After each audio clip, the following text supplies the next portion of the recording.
snappier, crisper, sharper, more bite. No, I'm not talking about a pickle.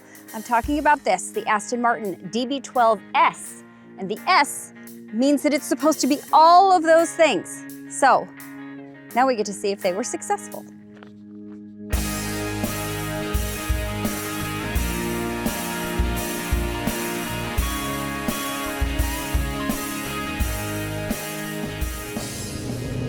So maybe because the DB12 is a GT car, that would lead you to believe that, well, if the S is just kind of more, then maybe that means it's more grand touring, more cozy, more comfortable. But I'm going to disabuse you of that right now because that was not the intention with this vehicle. The changes here push this car more formally into the performance quadrant in which this Aston Martin lives. So how did they do that? Well, none of them are cosmetic. The exterior, the interior, everything is the same except for the embroidered S on these seats. But it is all in the mechanicals. Aston still source the 4-liter twin-turbo from Mercedes-AMG that they've been using to great effect for years. Here, what they're doing is they're turning up the horsepower a little bit. You're getting 20 more horsepower, you're at 690 now. You're still at 590 pound-feet of torque. That does not change. It comes in full at 2,800 RPM, so you're getting into that power band fairly quickly. And with that extra 20 horsepower, yeah, you really do feel a little bit of a difference here. It's impressive. Obviously, I'm on little canyon roads here. Coming out of turns, it feels very substantive. So they are still using the same 8-speed automatic transmission. They've just recalibrated things, especially the shifts from first to second, and then second to third, making them just a little bit sharper, a little bit quicker, and I can't feel that. So all I know is it's all working really well together, and there is nothing about the power delivery here that feels like it's not happening the second that you want it. There is a torque converter in here, so you're not feeling any turbo lag at all. This is a really effective and complete package. There are 5 drive modes in the DB12. There is GT, of course, naturally. That would be your comfort or kind of an everyday driving experience. It's actually very pleasant. It's really lovely. I like the way that the dampers are set. I think it's very comfortable, very, very much an everyday driver.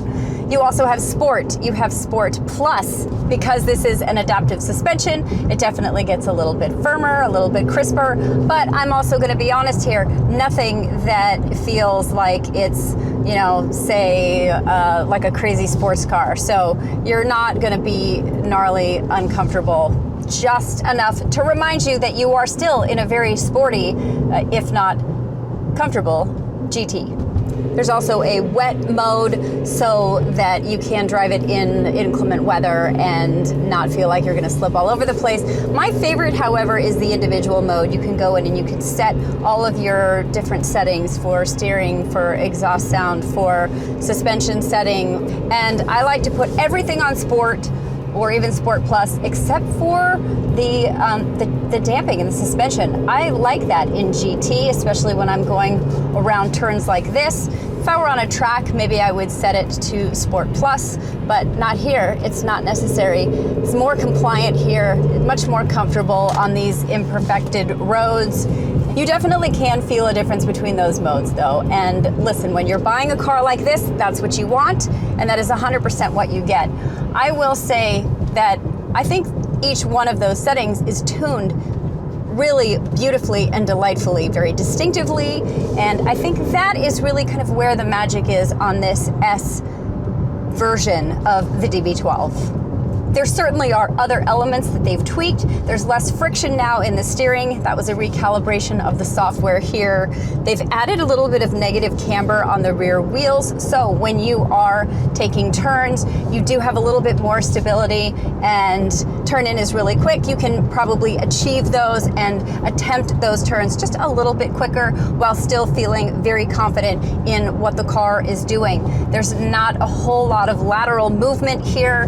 There's just not a whole lot of movement anywhere. It's very stable. It feels very secure, and you can 100% have a ton of fun. This is a very sporty GT. It was intended to be that way. Aston Martin has positioned itself as more of a performance GT brand, and they're kind of pushing that envelope a little bit more. I don't know, maybe it's that Adrian Newey is at the helm. I have no idea, but hey, I'm here for it and I like it.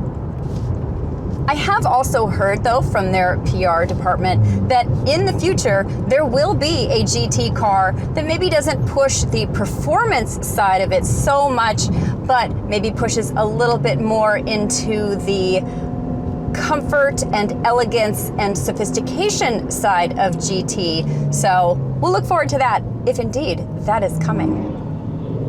The brakes might be my favorite part of this whole driving experience. They are carbon ceramic brakes. Those come standard on the DB12. They are not grabby at all, but without feeling grabby, they still feel really, really sure-footed and confident. So if I'm driving fast and I want to hit the brakes very quickly, yeah, I don't have any worries at all. The thing that's special about this car is the base car, the base DB12, the brakes are tuned for both the cast iron brakes as well as the carbon ceramics. But because they are only having the carbon ceramic stoppers here, they're specially tuned for this car, and boy, they suit it perfectly. Aston Martin always excels to me when it comes to the engine note. This is no different. They have zhuzhed it up a little bit, made it very specific for this car. It's got this kind of low guttural sound. It's great. You've got quad exhausts back there. Again, those are tuned really perfectly for this car. It's just mean enough, but still kind of in a very sophisticated and nonchalant way. Where I think the DB12 earns its S is in the turns here. So the anti-roll bar gets 7% stiffer. There's that extra negative camber on the rear wheels. The electronic limited slip differential really loves working overtime. This thing is really, really maneuverable. This is very easily excitable, which we love. Turns great. Feels great on the roads. You can really have a ton of fun, and I think is a big success. Everything is sloshing around in here. I just recently drove the Vantage S up this road, and it does definitely feel like a very different car to me. This one does feel a little bit bigger. I'm feeling its heft and its size a little bit more, but that's okay. That's what I would expect, and it's still just playful and agile and allows you to get very aggressive with it, but still handles itself with a lot of composure. God, the steering feels really good. A couple of other things I feel like I have to mention. Since this is a GT car, it could potentially be your daily driver, and it is well equipped for that, to be honest. It does have some active advanced safety features. It's got lane centering assist. It's got a blind spot monitoring thing. So it has some of those bells and whistles to get you through a daily commute should you need to do that in this car. The other thing I'm going to say is the visibility actually for a GT is pretty decent. It's not fantastic out of that back rear, but again, you've got your blind spot monitor for that, and that kind of makes it okay. Comfort-wise, you'll never hear me complain about Aston Martin seats. They're buckets, they're sport-inspired, but they're supportive without being too overly firm and harsh. So I think they strike a perfect balance.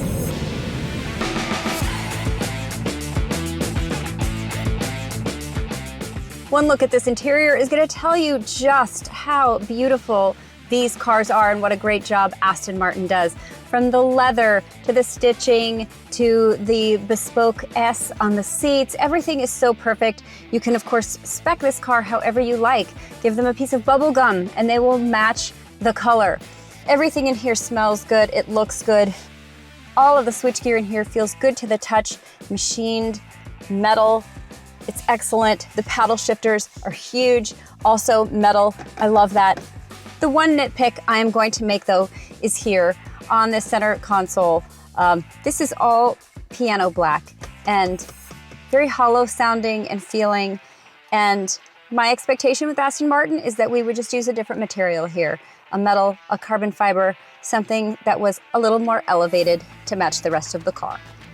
As far as the outside goes, I've been shooting here for about an hour, and there is a bird who cannot stop flying around this car and landing on this car. That should tell you just how beautiful the exterior and the paint on the DB12 S actually is. Even Mother Nature cannot get enough. Did you see him? So, more snap on this kosher dill? Yes, absolutely. But not so much that this is going to be an unrecognizable car. Aston Martin is still putting together a lovely, elegant, and sophisticated GT, only this one, just a little bit zestier. Who doesn't want that in a pickle?